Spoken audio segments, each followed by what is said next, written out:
That's an annoying question. Um, how do you know when you found the right idea? I think it's the idea. I think the right idea is the one you feel most excited about, to some extent. You can get into focus grouping ideas, you can get into testing ideas, all of which are valid theories. The only problem I have with focus grouping or testing an idea is when you do that, what you get is you get a sort of intellectual response. You get a considered analytical response rather than an emotional one. And when you put a piece of work out into the world, what you want is an emotional response. And so you're sort of asking people in focus groups for the wrong thing. I think, in my opinion, that's not to say you shouldn't do it, but I just think you do have to treat it with a little bit of caution.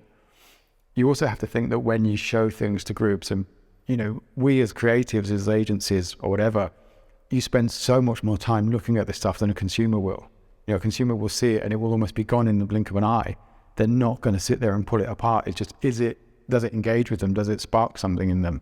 And I think that's quite a hard thing to measure. I think you just have to, again, it's like you have to be operating at that level of kind of, it's a really worn example, I know, but this idea of, of Apple kind of, it's not that they sell laptops and mobile phones, they sell the idea of think different. Nike sells the idea of just do it.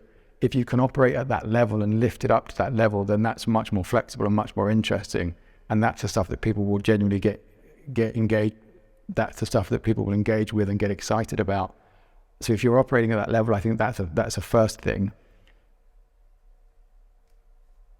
But I don't know if you ever really truly know. I've heard so many people say, oh yeah, we knew this was going to be a success. And I just don't believe it. I think you had a strong idea it was going to be a success, but there are so many examples of things falling flat on their face. What's the guy's name? Tor Miran. I'm not sure if he's still at Apple, but he was CD at a couple of big ad agencies in the US. And he launched a Super Bowl commercial. I can't remember which brand it was for, and it fell completely flat on his face. And I think he got fired. And he was dead set that this was a great idea.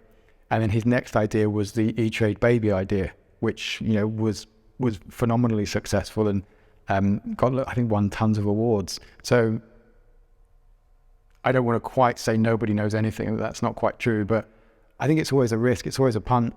In terms of how you convince a client to go with you, a lot of that I think is on the client agency relationship.